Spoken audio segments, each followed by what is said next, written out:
और आज हम बात करेंगे जन्म स्थान वंश के आधार पर नागरिकता, यानी कि जन्म और वंश के आधार पर नागरिकता किस प्रकार अलग देशों में नागरिकता वंश के आधार पर है और किस देशों में नागरिकता है वो जन्म के आधार पर है ना।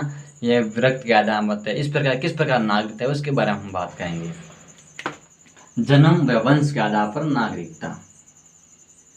जन्म व वंश के आधार पर नागरिकता।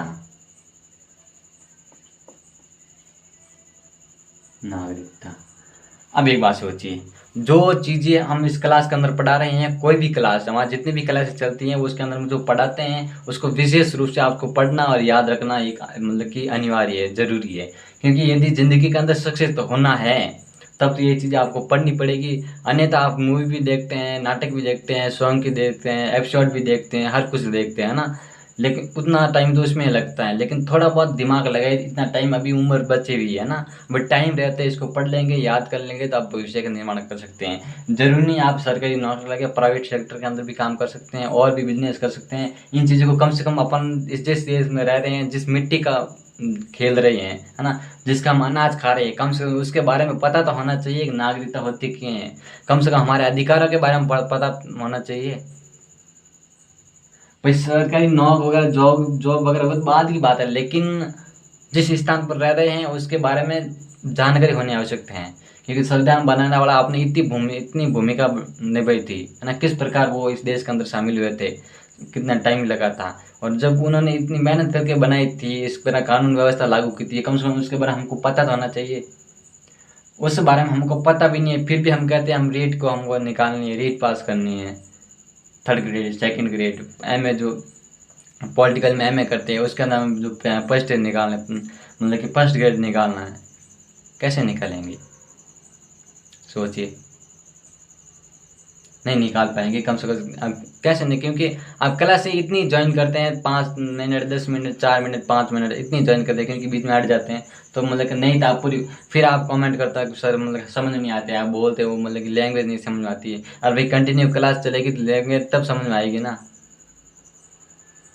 अब कहीं जो जैसे जोधपुर के है ना, जोधपुर की जो भाषा है अभी जो दूसरे इलाके में आती है ना, जैसे योगी सीकर वाला स्टेट हो गया है ना, जैसे गंगानगर हो गया, सोई माधोपुर हो गया, बूंदी हो गया, और वहाँ की लैंग्वेज थोड़ी बहुत अलग है। अब उनकी लैंग्वेज इनकी लैंग्वेज में फिर अंतर तो आएगा ना।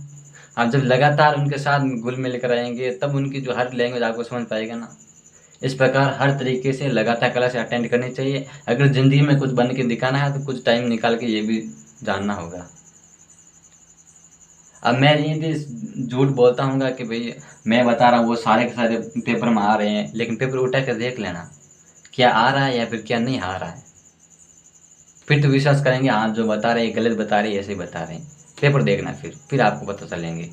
अब ऐसे मैं बोल देता हूँ कि वो एग्ज़ाम में ये क्वेश्चन है, उस एग्ज़ाम आया होता है, ये वो उस एग्ज़ाम आया, लेकिन आप तो यकीन नहीं करेंगे ना। आप यदि लगातार पेपर उठा के देखिए, एग्ज़ाम देके तब आप एग्ज़ाम देने के लिए जाएंगे, तब पता चलेगा हाँ उन्होंने बोला था वो सही बात थी, है ना। और जन्म और वंश का नाम छोड़ो, इस बात में किस प्रकार है, इसमें दो बातें कही गई है ना, दो आधार में, यानी कि विश्व में दो आधार में। एक है जस से न गी वी से, ठीक है, आई बात समझे। और दूसरा जो है वो है जस सोलाई, आई बात समझे, यहाँ तक होगा क्लियर। और अब साहब इसको क्या बोलेंगे, इसको बोलेंगे रक्त संबंध, ठीक है। इसको क्या बोलेंगे, जन्म आधार। आगे समझे, ये किस में प्रचलित है, जर्मनी में, ठीक है। ये किस में प्रचलित है, फ्रांस में। ऐसे जो फ्रांस से संबंधित देश है, जो जर्मनी से संबंधित है उस देश में। लेकिन अब हमारे सामने क्या समस्या आती है, दोनों ही आती है। कैसे? क्योंकि हम जस्ट संगनिवीस माने, यानी कि रक्त संबंध माने, तो फिर इंडिया का व्यक्ति है ना, ये रक्त संबंध क्या कहता है? किसी भी देश का व्यक्ति, जैसे पुरुष एवं महिलाएं है ना, कहीं भी घूमने जाती है, जैसे अब जैसे मानते हैं ये जर्मनी वाले है ना, ये घूमने के लिए इंडिया आए। कहाँ आए?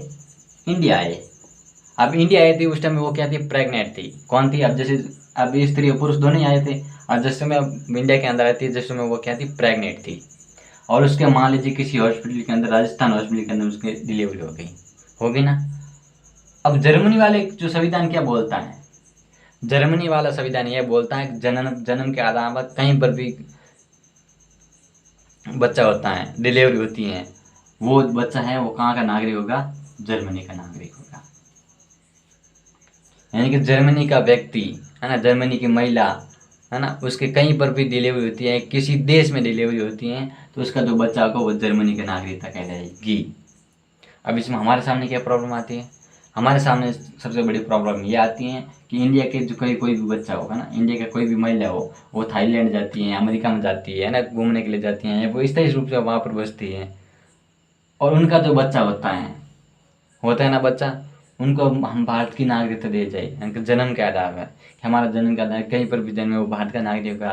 फिर कभी समस्या ऐसी हो जाए ना, भूखमरी हो जाए, क्या हो जाए? भूखमरी हो जाए पूरे विश्व में, होगी ना। एक बात समझते हैं, भूखमरी होगी पूरे विश्व के अंदर, तो सब यहाँ वाला क्या बोलेंगे? अपने देश जाइए। तो हमें किसे नागरिकता मानेंगे? हम किस किस को पालेंगे? ये तो हमारे सामने सबसे बड़ी समस्या आती है ना। तो हमने क्या किया? ये भी चीज़ नहीं अपनी किसकी, मतलब कि रक्त संबंधी, हमने इसके बीच का रास्ता निकाले थे, उसके बारे में देखेंगे।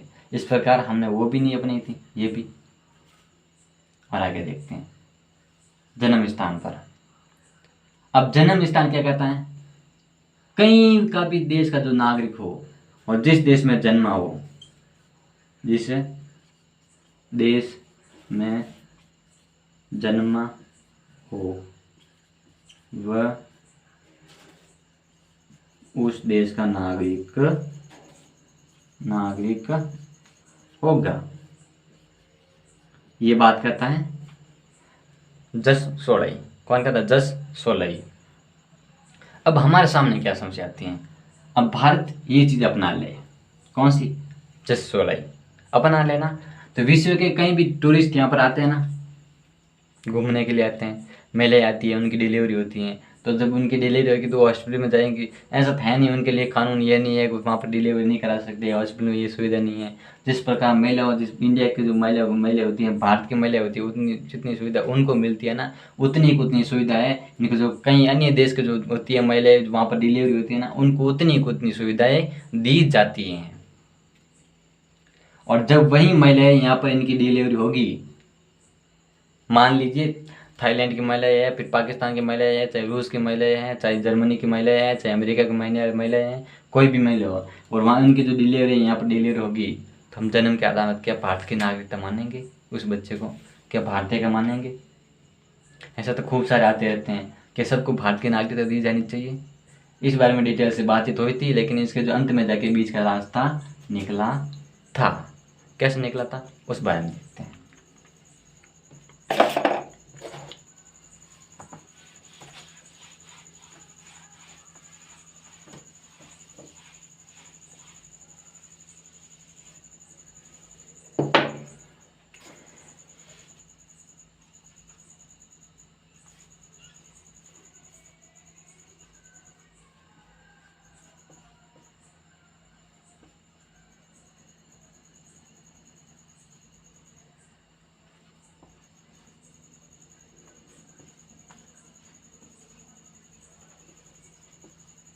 उन्नीस सौ 55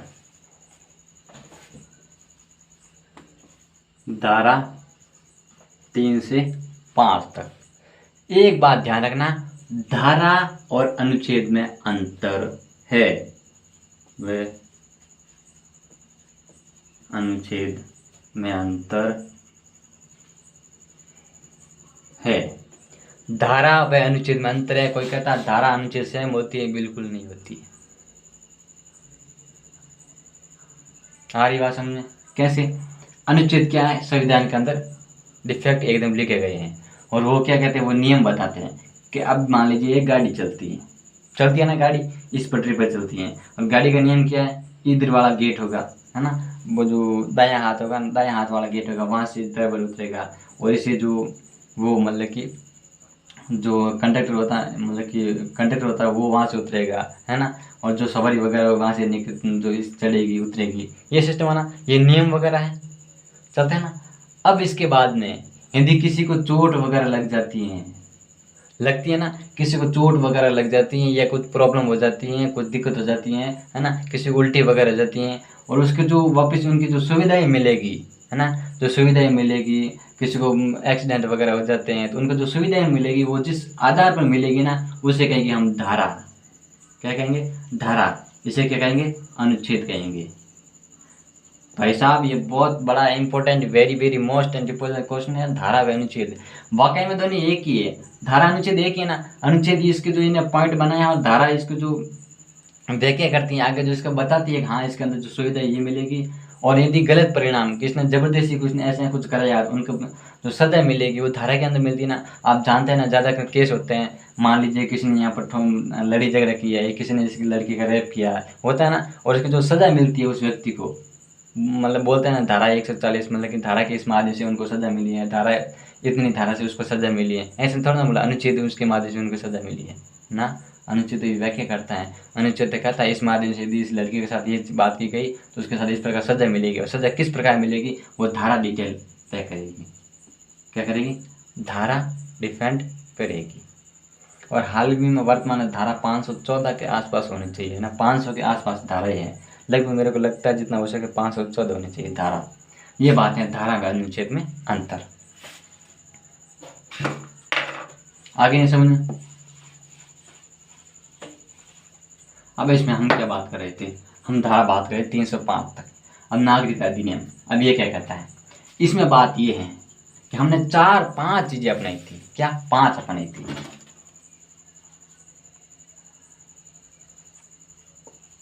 जन्म के आधार पर, ठीक है, आधार पर।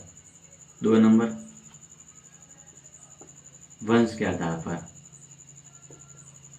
आधार पर।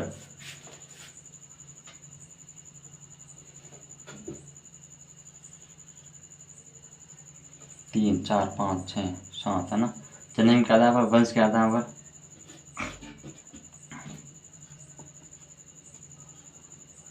पंजीकरण के आधार पर, आधार पर, है ना। और 4 नंबर है वह देशीकरण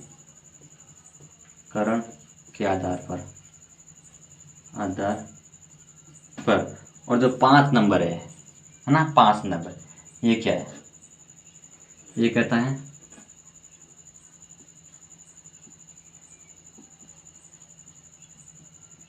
किसी राज्य क्षेत्र को भारत में मिलाने पर नागरिकता, जैसे पुदुचेरी 1962 में नागरिकता दी गई।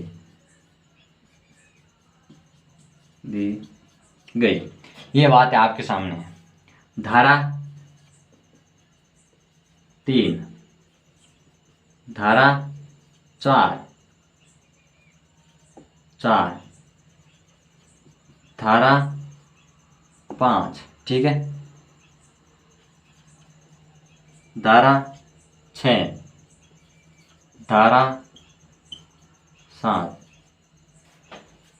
ये बातें आपके सामने है ना, ये कॉलम बना है, इसके बारे में माध्यम से हम समझेंगे। अब जन्म के आधार पर क्या होता है ना, ये बात विशेष से बात करेंगे।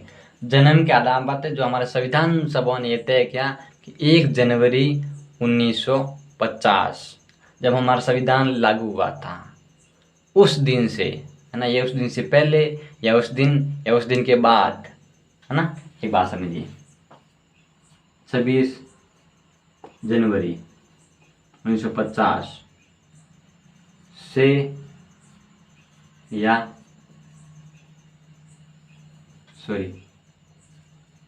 पहले या बाद, यानी 1 जुलाई 1987। आई बात समझ, 1 जुलाई 1987 ये बात हमें क्या कहता है, आई सी बात समझ। अब इसमें क्या है, 1 जुलाई 1987 तक भारत के अंदर कोई भी व्यक्ति जन्म लिया है, उसका जन्म भारत में हुआ है, वो क्या कहलाएगा, भारत का नागरिक कहलाएगा। मेरी बात सीधी बात यह है कि 26 जनवरी 1950 को, उन्हीं से पहले या उनसे बाद, यानी कि 1 जुलाई 1987 से पहले कोई भी व्यक्ति भारत के अंदर जन्मा हो, चाहे भारत के उसके माता पिता हो या नहीं हो, है ना, भारत के अंदर जन्मा हो तो क्या कहलाएगा, भारत का नागरिक कहलाएगा। फिर इससे बाद में और जैसे के बाद, ठीक है, बाद तथा 3 दिसंबर 2004 या उसके बाद कोई भी व्यक्ति जन्मा भारत के अंदर, यदि उसका किसी मतलब कि या माता या पिता भारत का है, मतलब कि उसके बाद जिसमें उसके माता या पिता भारत के हैं, दोनों में से कोई एक हो, वो क्या कहलाएगा, भारत का नागरिक कहलाएगा। आगे बात समझे होती है। फिर वंश की अलामत, भाई जन्म की अलामत ये होगी 26 जनवरी 1950 या उनसे पहले, या 1 जुलाई 1987 या उनसे पहले, है ना, क्या होगा, मतलब कि कोई भी व्यक्ति भारत का जन्मा क्या कहलाएगा, भारत का नागरिक कहलाएगा। और यह भी 1 जुलाई 1987 को या 3 दिसंबर 2004 से पहले या उसके बाद में, शर्त बस इसके बाद में ये है कि उसका कोई भी माता या पिता भारत के अंदर जन्मे हैं, भारत के हैं, है ना, तो वो क्या कहलाएगा, भारत का नागरिक कहलाएगा। नहीं तो हमने वो शगनिवास रक्ता आधार में हमने माना है, और नहीं हमने किसी विदेशी उनके जो क्या कह रहे वंश के आधार पर माना है ना, जन्म स्थान के आधार पर माना है। हम जो बीच वाला रास्ता निकाला कि इस दिन को ये जन्मा था, वो भारत का नागरिक होगा, बाद में जन्मा है और उसने लगातार वहाँ पर रह रहा है, जो बाद में डिटेल है सारी इसके अंदर है, इस प्रकार वो भारत का नागरिक कहलाएगा। अब दूसरा कहता है वंश के आधार पर, यही बात डिटेल यही है, 26 जनवरी 1950 लगा दीजिए, ये तारीख या उससे पहले, है ना, ये तारीख यानी कि उससे पहले या उसके बाद में। लेकिन एक बात, 1 जुलाई है ना, वे धारा है ना, आप बीच में काम लेना, मैं इसके अंदर लिखा रहा हूँ, ठीक है ना, ये इतना डिटेल। अब यहाँ पर क्या होता, 10 दिसंबर 1992, है ना, 10 दिसंबर 1992 के दिन या उससे पहले कोई भी व्यक्ति विदेश के अंदर जन्मा है, यानी वंश के आधार पर। अब क्या बात है, वंश के आधार पर विदेश लिख दीजिए, विदेश, है ना, वंश के आधार पर जब कोई भी व्यक्ति विदेश में जन्मा है, यानी कि भारत का कोई नागरिक है ना, और वो मतलब कि थाईलैंड में रह रहा है ना, वर्तमान में थाईलैंड में रह रहा है, मान लीजिए अमेरिका के अंदर रह रहा है, और उसका कोई बच्चा हुआ है, कोई भी व्यक्ति पुरुष यहाँ से गया है थाईलैंड में और अमेरिका के अंदर, और उसको किसी लड़की मतलब कि पसंद आ गई वहाँ की, और उससे वो शादी कर ली ना शादी, और उनका बच्चा हो गया ना बच्चा। लेकिन ये बात कब की है, 26 जनवरी 1950 और 10 दिसंबर 1992 से पहले की है। तब तक जन्मा कोई भी विदेश के अंदर बच्चा, वो भारत का नागरिक कहलाएगा। आई बात समझे। लेकिन फिर इसका टाइम पीरियड और बढ़ा दिया, कितना, 10 दिसंबर 1992 से लेकर 3 दिसंबर 2004 बीच में कोई भी व्यक्ति विदेश में जन्मा व्यक्ति, है ना, वो भारत का नागरिक हो जाएगा। लेकिन उसके बाद में सर ऐसे भी हो सकता है, ये प्रक्रिया खत्म तो नहीं होगी ना, ये प्रक्रिया लगातार चलेगी ना, तो सर कहने के हाँ लगातार चले, इसमें कोई दिक्कत नहीं है। लेकिन 3 दिसंबर 2004 के बाद में कोई भी व्यक्ति विदेश के अंदर जन्मता है और उसने अपना पंजीकरण, यानी कि 1 साल के अंदर अगर बोलता है कि मैं विदेश के अंदर जन्मा, उसके माता पिता बोलते हैं हमारा बच्चा ये है और यहाँ पर जन्मा है, और कृपया करके भारत में अपना जो संशोधन मतलब कि हम कोई डॉक्यूमेंट वगैरह जमा कराएंगे और जमा कराने के बाद वो भारत का नागरिक होगा, इनके पंजीकरण करा लेंगे। तो हम इस प्रकार क्या कहेंगे, वंश के आधार में कोई भी व्यक्ति विदेश के अंदर जन्मता है तो उसकी जो नागरिकता है वो भारत की नागरिकता कहलाएगी। आगे बात समझे? ठीक है सर, इतनी। अब आप बोलेंगे सर यहाँ तक तो हमको समझ में आ गई। बरानो से 3 दिसंबर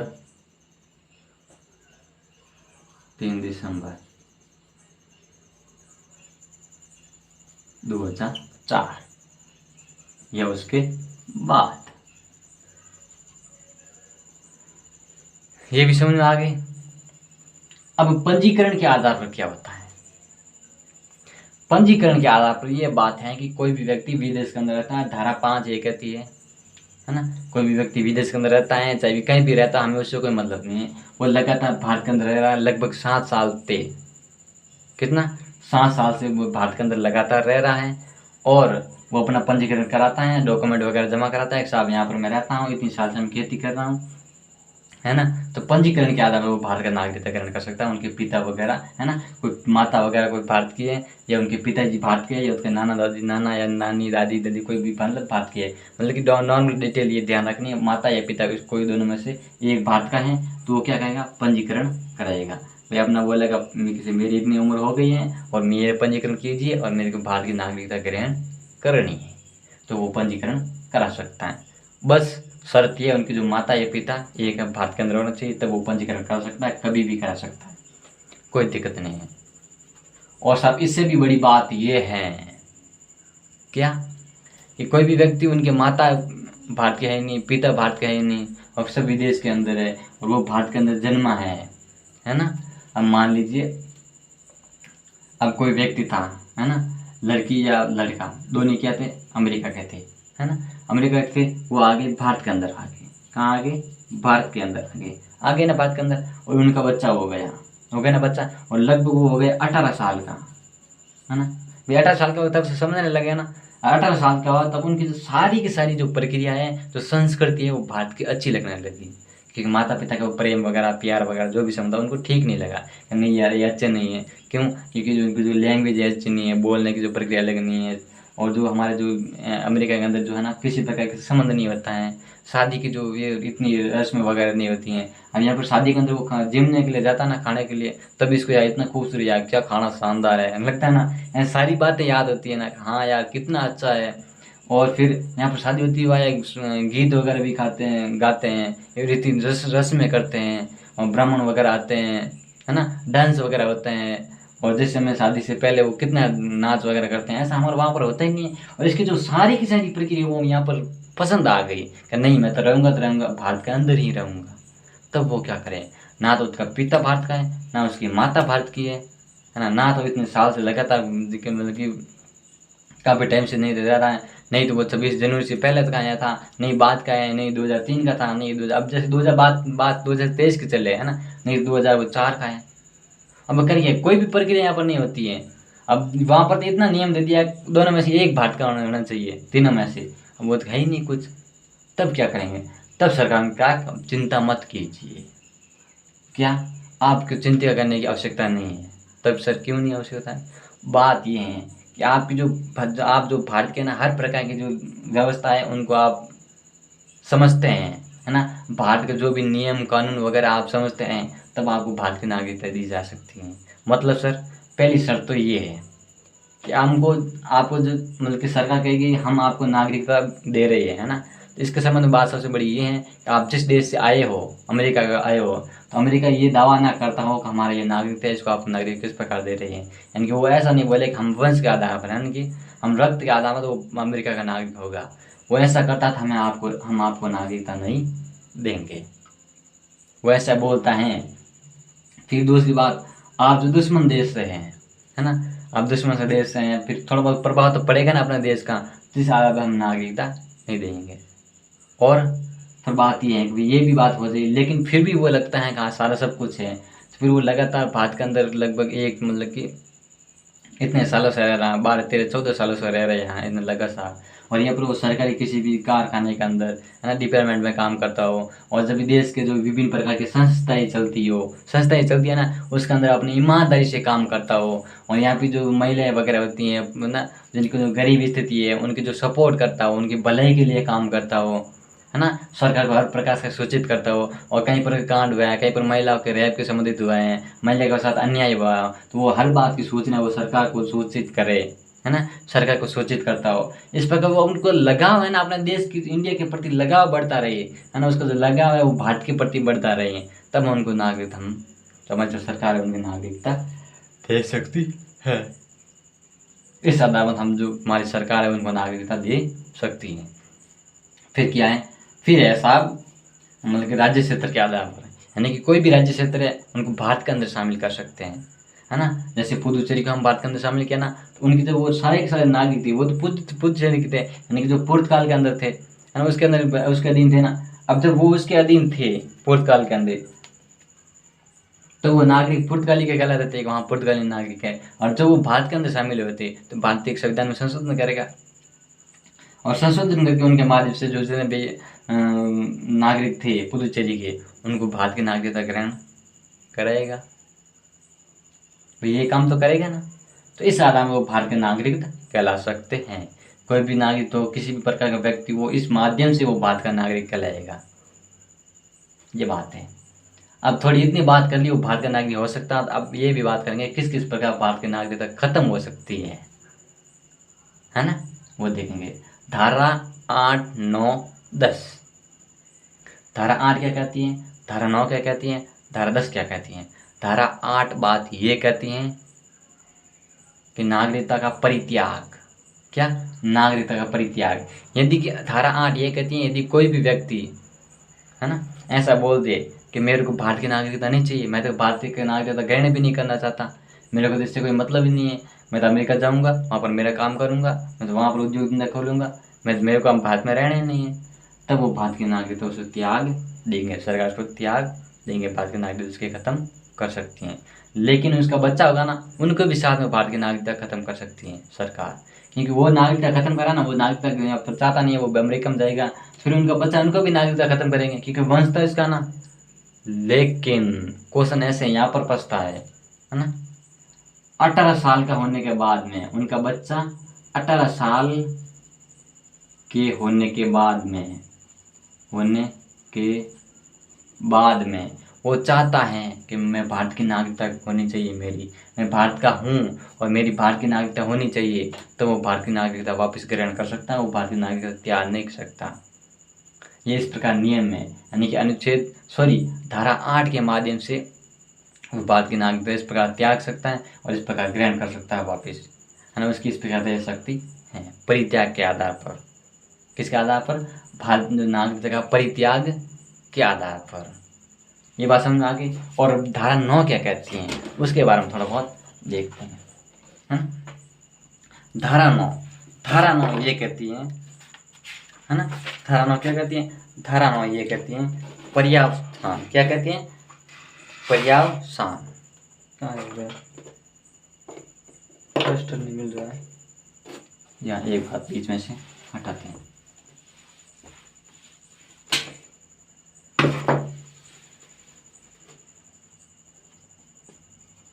पर्यावसान। अब ये क्या कहता है, अब ये कहता है कि कोई भी भारत का नागरिक है ना, विदेश में जाता है, विदेश में रहता है, वहाँ पर कुछ भी काम करता है, तो उस प्रकार हमको, है ना, तो उसका नागरिक त्याग सकते हैं। यानी कि मतलब मान लीजिए कोई एक व्यक्ति है, सुनील नाम का व्यक्ति है ना, और वो क्या करेगा, वो जाएगा विदेश के अंदर, अमेरिका के अंदर जाएगा ना, अब वो इच्छा से कहेगा मैं भारत की नागरिकता त्यागता हूँ। बात वही सेम है, लेकिन डिटेल से थोड़ी बहुत परिवर्तन है। वो तो एकदम जबरदस्ती कर रहा है मैं त्याग रहा हूँ, ऐसा कर रहा है ना, मतलब कि वो ऐसे बात इस प्रकार बात कर रहा है। ये पर्यावसान, वो मतलब कि नागरिकता का परित्याग कर रहा है, और ये पर्यावसान यानी कि एक स्थान से दूसरे स्थान पर जा रहा है, वो तो परित्याग कर रहा है, मुझे नहीं चाहिए, इस बेचारे की मजबूरी है, वो वहाँ पर जा रहा है काम के लिए, है ना, और वो वहीं पर रहेगा, इसका आना जाना इस ऊपर का होगा नहीं, वहाँ पे एक बार चला गया तो वहीं पर रहेगा, क्योंकि आ नहीं सकता। वो क्या करेगा, यहाँ से जाएगा अमेरिका जाएगा, और वो क्या कहेंगे, मेरे को भारत की नागरिकता नहीं चाहिए, मैं स्वेच्छा से त्याग रहा हूँ, कि मैं इच्छा से त्याग रहा हूँ और मैं जिस देश में जाऊँगा वहाँ की नागरिकता ग्रहण करूँगा। लेकिन भारत की सरकार इसके मतलब कि ये बात मान सकती है कि हाँ बात इसकी सही है, तो ये मान लेंगे हम त्याग करते हैं। लेकिन सबसे बड़ी बात ये है कि जब उस टाइम हमारी युद्ध की स्थिति चलेगी, है ना, युद्ध चल रहा होगा, फिर और भी कोई कुछ ना कुछ बड़ी बड़ी प्रॉब्लम होगी, किसी दुश्मन देश के साथ लड़ी झगड़ा हो रहा होगा, तब उनको हम भारत के नागरिकता त्याग नहीं देंगे, यानी त्यागने नहीं देंगे। भाई हम नहीं कहेंगे आप भारत की नागरिकता त्यागो, वो कहेगा मैं त्यागना चाहूँगा, लेकिन फिर भी नहीं कहेंगे, क्योंकि हमारा उस टाइम में हमारी सरकार बिजी होगी, व्यस्त होगी, और युद्ध में युद्ध में लड़ी कर रही होगी। अब जैसे प्रकार युद्ध में लड़ी कर रही होगी, फिर उसको कौन जाने देगा, नहीं जाने देगा ना। ये बात होती है पर्यावसान के आधार पर ना। इसका ये धारा 9 क्या है, धारा 9। अब धारा 10 क्या कहती है, बहुत बड़ी चीज़ है भाई साहब, ये छोटी मोटी चीज़ नहीं है, इसको बहुत बड़ा चीज़ है, ऐसे क्वेश्चन पूछे जाते हैं। धारा 10, वंचित के आधार पर मतलब उसको वंचित किया जा सकता है, यानी भारत सरकार द्वारा वंचित किया जा सकता है, द्वारा वंचित।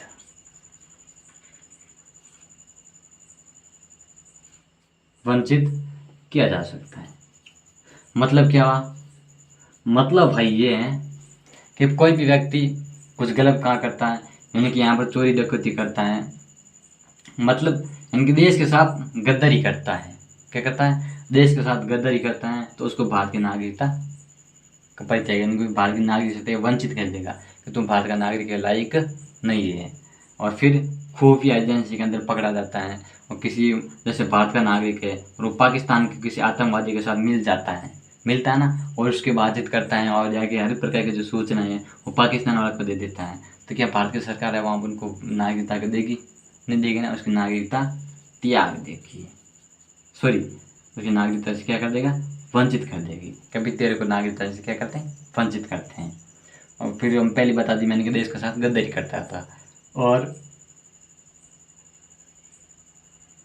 खुफिया एजेंसी में काम करता हो, यानी कि भारत की जो बात बताता है वो, तो उसमें पकड़ा गया था वो भारत की नागरिकता उसकी त्याग की जा सकती हैं।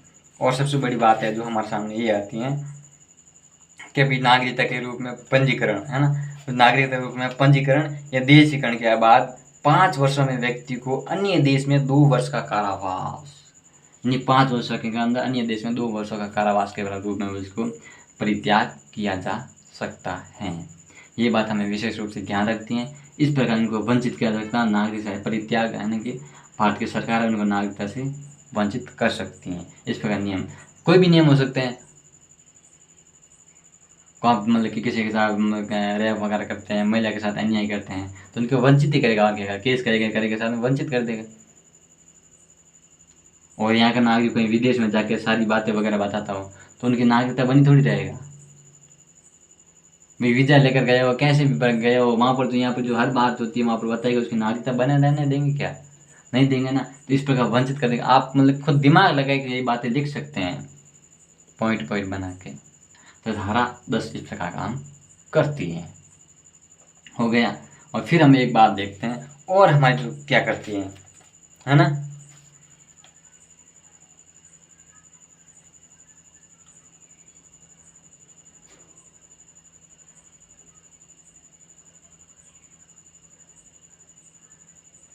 अब एक बात क्या थी, अब बात ये है, नोट इस बात का है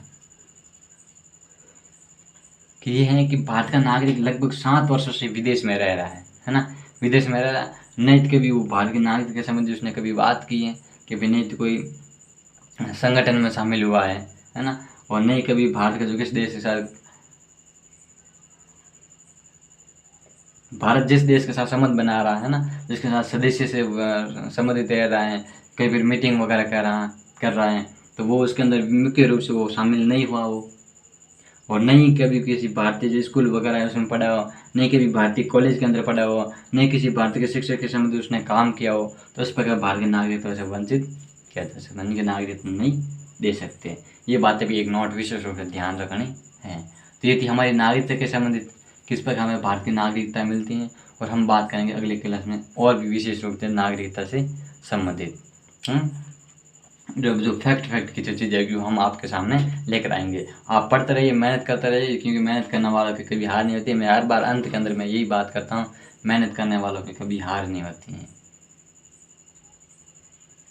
वो बोलते हैं, ये हस्ती जरा खुश होकर पढ़ा तो कर, क्या ज़िंदगी में कुछ तेरे को भी कुछ मिलने वाला है ना। Thank you very much. पढ़ते रहिए, मेहनत करते रहिए। धन्यवाद।